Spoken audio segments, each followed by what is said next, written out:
Olá, seja muito bem-vindo a mais um dia do nosso plano de leitura da Bíblia. Hoje nós estamos no dia 217 e faremos a leitura dos capítulos 37, 38 e 39 do livro de Isaías. Então vamos lá, capítulo 37. Predito o livramento de Jerusalém.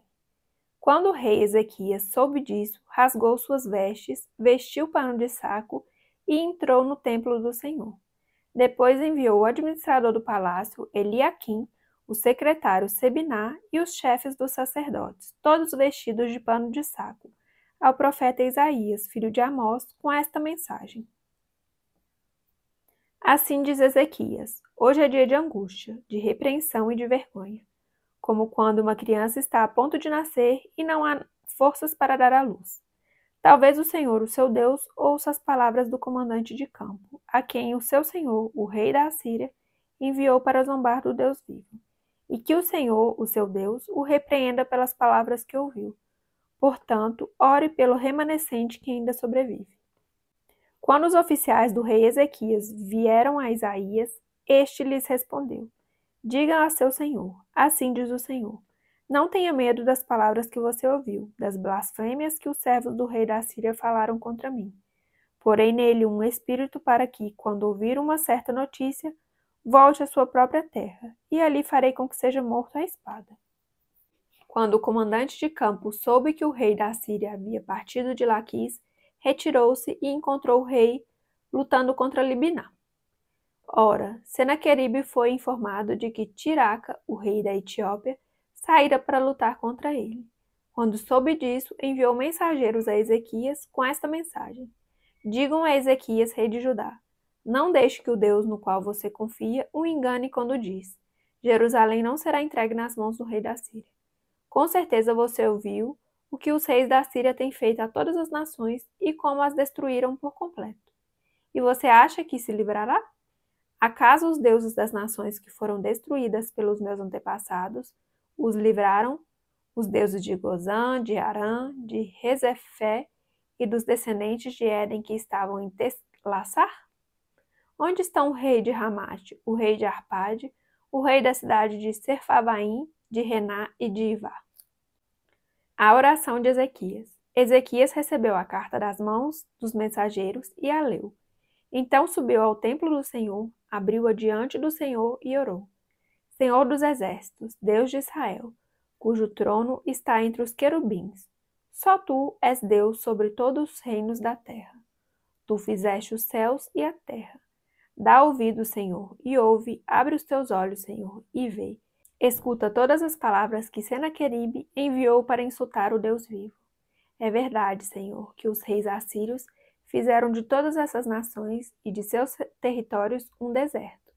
Atiraram os deuses delas no fogo e os destruíram, pois em vez de deuses não passam de madeira e pedra, moldados por mãos humanas. Agora, Senhor nosso Deus, salva-nos das mãos dele, para que todos os reinos da terra saibam que tu, Senhor, és Deus. A queda de Senaqueribe. Então Isaías, filho de Amós, enviou essa mensagem a Isaquias. Assim diz o Senhor Deus de Israel: ouvi a sua oração acerca de Senaqueribe, rei da Síria. Esta é a palavra que o Senhor falou contra ele. A virgem, cidade de Sião, despreza e zomba de você. A cidade de Jerusalém meneia a cabeça enquanto você foge. De quem você zombou e contra quem blasfemou? Contra quem você ergueu a voz e contra quem levantou seu olhar arrogante? Contra o Santo de Israel. Sim, você insultou o Senhor por meio dos seus mensageiros, dizendo: com carros sem conta subiu aos mais elevados e inacessíveis cumes do Líbano. Derrubei os seus cedros mais altos, os seus melhores pinheiros. Entrei em suas regiões mais remotas, na melhor parte de suas florestas. Em terras estrangeiras cavei poços e bebi água. Com as solas dos meus pés sequei todos os riachos do Egito. Você não soube que há muito eu já havia o ordenado, que desde os dias da antiguidade eu o havia planejado? Agora eu o executo e faço você transformar cidades fortificadas em montões de pedra. Os seus habitantes, já sem forças, desanimam-se envergonhados. São como pastagens, como brotos tenros e verdes, como capim no terraço, queimado antes de crescer. Eu, porém, sei onde você está, quando sai e quando retorna e quando você se enfurece contra mim. Sim, contra mim você se enfurece. O seu atrevimento chegou aos meus ouvidos. Por isso porei o meu anzol em seu nariz e o meu freio em sua boca, e o farei voltar pelo caminho por onde veio. A você, Ezequias, darei este sinal. Neste ano vocês comerão do que crescer por si, e no próximo o que daquilo brotar. Mas no terceiro ano semeiem e colham, plantem vinhas e comam seu fruto. Mais uma vez um remanescente da tribo de Judá lançará raízes na terra, e se encherão de frutos os seus ramos. De Jerusalém sairão sobreviventes, e um remanescente do monte Sião. O zelo do Senhor dos Exércitos realizará isso. Por isso, assim diz o Senhor acerca do rei da Síria: ele não entrará nessa cidade e não atirará aqui uma flecha sequer. Não irá diante dela com o escudo, nem construirá rampas de cerco contra ela. Pelo caminho por onde veio voltará. Não entrará nessa cidade, declara o Senhor. Eu defenderei essa cidade e a salvarei, por amor de mim e por amor de Davi, meu servo. Então o anjo do Senhor saiu e matou 185.000 homens no acampamento assírio. Quando o povo se levantou na manhã seguinte, só havia cadáveres. Assim, Senaqueribe, rei da Síria, fugiu do acampamento, voltou para Ninive e lá ficou. Certo dia, quando estava adorando no templo de seu deus Nisroque, seus filhos Adirrameleque e Sarezer o feriram à espada e fugiram para a terra de Ararat. E seu filho Esar-Hadon foi o seu sucessor. Capítulo 38. A doença de Ezequias. Naqueles dias, Ezequias ficou doente à beira da morte. O profeta Isaías, filho de Amós, foi visitá-lo e lhe disse: assim diz o Senhor: põe a casa em ordem, porque você vai morrer, você não se recuperará. Ezequias virou o rosto para a parede e orou ao Senhor: lembra-te, Senhor, de como tenho te servido com fidelidade e com devoção sincera, e tenho feito o que tu aprovas. E Ezequias chorou amargamente. Então a palavra do Senhor veio a Isaías: vá dizer a Ezequias: assim diz o Senhor, o Deus do seu antepassado Davi: ouvi sua oração e vi suas lágrimas. Acrescentarei 15 anos à sua vida. E eu livrarei você e essa cidade das mãos do rei da Síria. Eu defenderei essa cidade. Este é o sinal de que o Senhor fará o que prometeu. Farei a sombra do sol retroceder os 10 degraus que ela já cobriu na escada de Acás.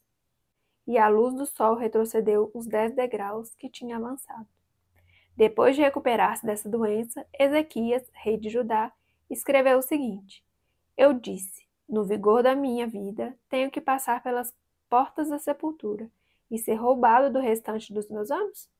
Eu disse, não tornarei a ver o Senhor, na terra dos viventes, não olharei mais para a humanidade, nem estarei mais com os que agora habitam nesse mundo. A minha casa foi derrubada e tirada de mim, como se fosse uma tenda de pastor. A minha vida foi enovelada, como faz o tecelão, e ele me cortou como um pedaço de tecido. Dia e noite foi acabando comigo. Esperei pacientemente até o alvorecer, mas como um leão ele quebrou todos os meus ossos. Dia e noite foi acabando comigo.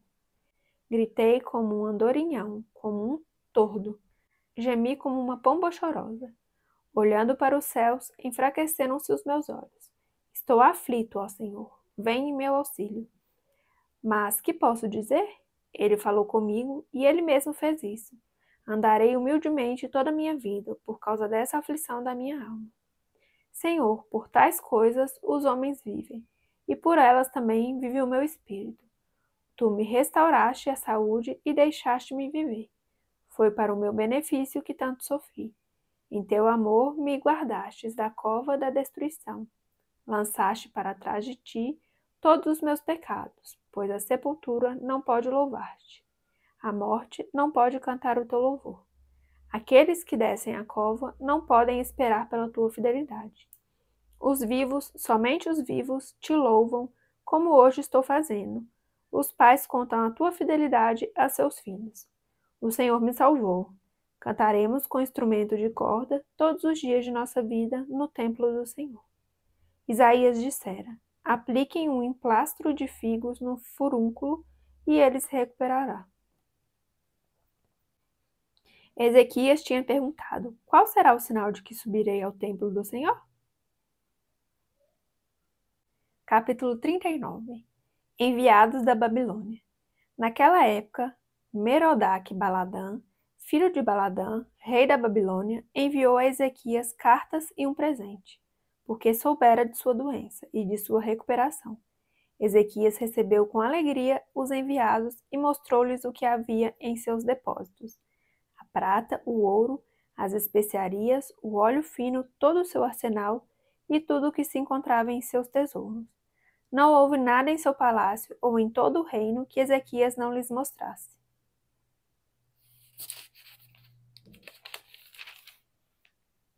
Então o profeta Isaías foi ao rei Ezequias e perguntou: o que aqueles homens disseram e de onde vieram? De uma terra distante, Ezequias respondeu. Eles vieram da Babilônia para visitar-me. O profeta perguntou: o que eles viram em seu palácio? Ezequias respondeu: viram tudo o que há em meu palácio. Não há nada em meus tesouros que não lhes tenha mostrado. Então Isaías disse a Ezequias: ouça a palavra do Senhor dos Exércitos. Um dia, tudo o que há em seu palácio, bem como tudo que os seus antepassados acumularam até hoje, será levado para a Babilônia.